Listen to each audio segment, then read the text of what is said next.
মই চিনিব পৰা নাই কোনে কৈছে hello' and welcome guys welcome my new video' এতিয়া যাম ফিল্ডলৈ তো ফিল্ডত হৈ আছে ধুনীয়া এটা প্ৰগ্ৰাম সৰু সৰু ল'ৰা ছোৱালী নাচি আছে নৃত্য প্ৰগ্ৰাম এটা সৰু হৈ আছে আৰু ধুনীয়া এটা পেণ্ডেল তৰা হৈ আছে দেখিব তাত মই দেখাম বাৰু আৰু ৰাতিলৈ আহিব কৃষ্ণ মনি নাথ আৰু তেওঁৰ লগত আহিব দুজন গায়ক আহিব কোন আহিব বাৰু দেখাম ৰাতিলৈ প্ৰগ্ৰামটো দেখাম ধুনীয়াকৈ তো বলক এতিয়া ফিল্ডত পাই গ'লোঁ সেই ফিল্ড তো ওচৰৰ ফালে দেখাম কেনেকৈ প্ৰগ্ৰাম হৈ চবৰে চলি আছে চাওক এইফালে প্ৰগ্ৰামটো চলিয়ে আছে চাওক ইয়াত তো ওচৰৰ পৰা দেখাই আছোঁ বলক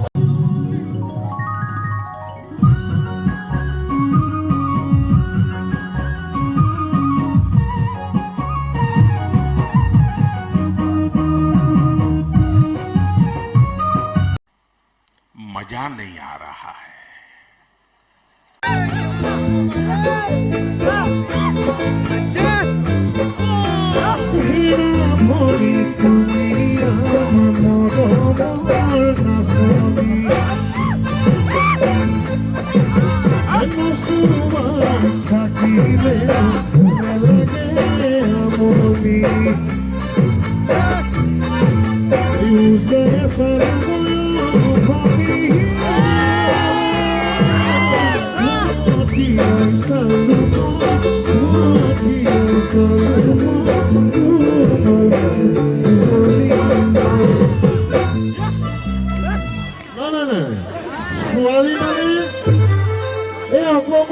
ভতিজা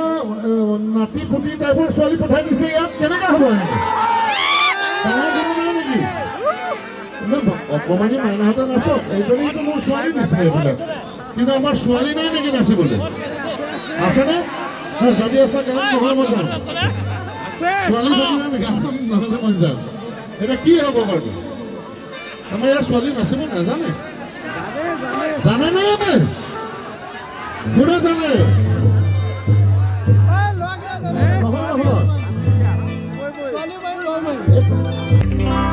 শিল্পী মানুহ কেনেকুৱা গায়ক মানুহ কেনেকুৱা মোৰ সেই কথা পাহৰিয়ে থাকিলোঁ গান গাই থাকোঁতে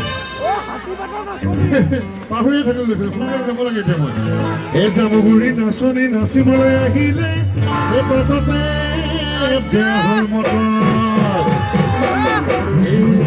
নাচনী কঁকাল মাৰি ভাগি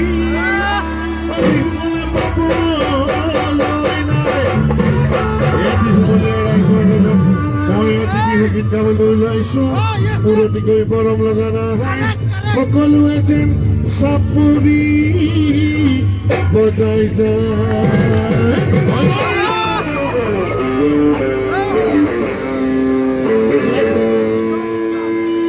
বহি চাপৰি বজাই একো লাভ নাই আৰু ইয়াত থকা ছোৱালীবিলাকৰ কোনো কাম নাই আছেনে কাম কিবা যদি বিহু নাচিবই নোৱাৰে অসমীয়া ছোৱালীয়ে কিহৰ কাম আছে আমাৰ বোৱাৰীবিলাকৰ কথা কোৱা নাই কিন্তু সৰু বোৱাৰীবিলাকে নাচিব পাৰে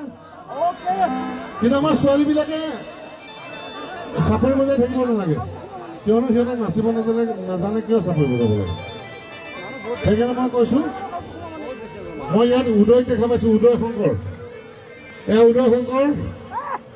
এওঁ মোক ইমান ডিষ্টাৰ্ব কৰিছে এসময়ত কি ডিষ্টাৰ্ব কৰে শুনক মই চিনিব পৰা নাই কোনে কৈছে পাগল হৈ যাচ্ছে তাৰপিছত সি মোক কি কৰে ৰাতি ৰাতি ফোন কৰে আৰু মোৰ ৱাইফ থাকে মোৰ ওচৰত মইতো নাজানো সি যে ফোন কৰিছে মোক কি কৰে কি হেল্ল' কৃষ্ণা ক'ত আছা মই ক'ত আছোঁ নগাঁৱত আছোঁ অ' মাই গড তুমি প্লিজ আজি মোৰ বাৰ্থডে আহা না শ্বিলং যাম শ্বিলং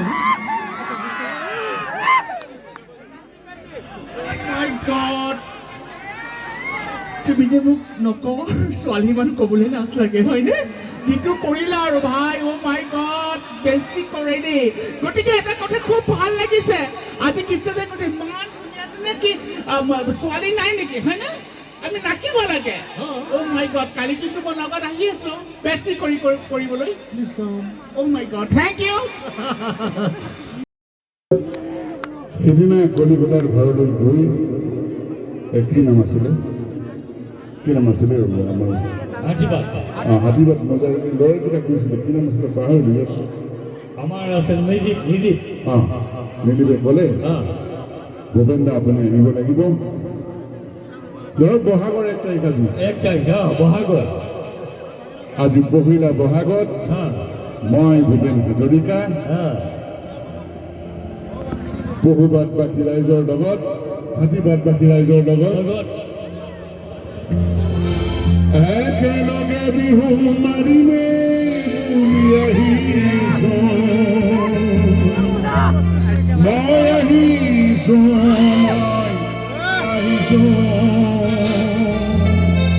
মই আহিছোঁ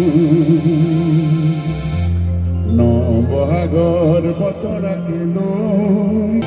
বাট ঘাট নদ পাহাৰ পাৰ হাতীবাদবাসী ৰাইজৰ লগত একেলগে বিহু মাৰিমে বুলি আহিছোঁ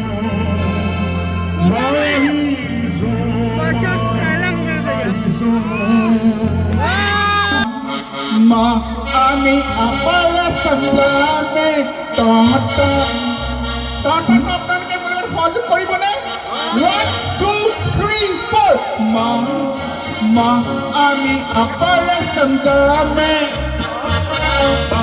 আমি লোৱালা সংগ্ৰামে আমি আপালা সংগ্ৰামে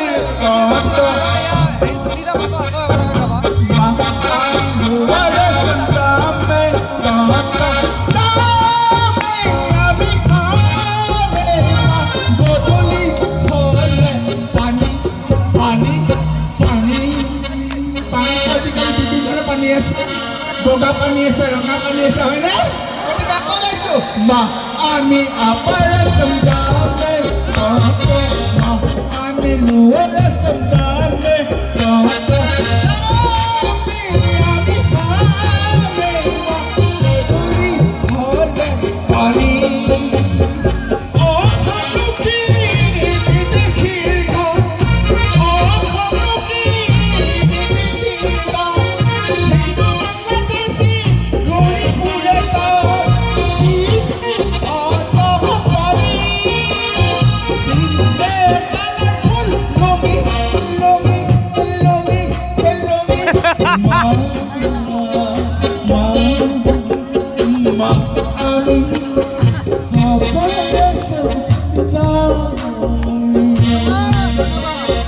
আগলে কেইটা ল'ব হে বাদ দিয়া হে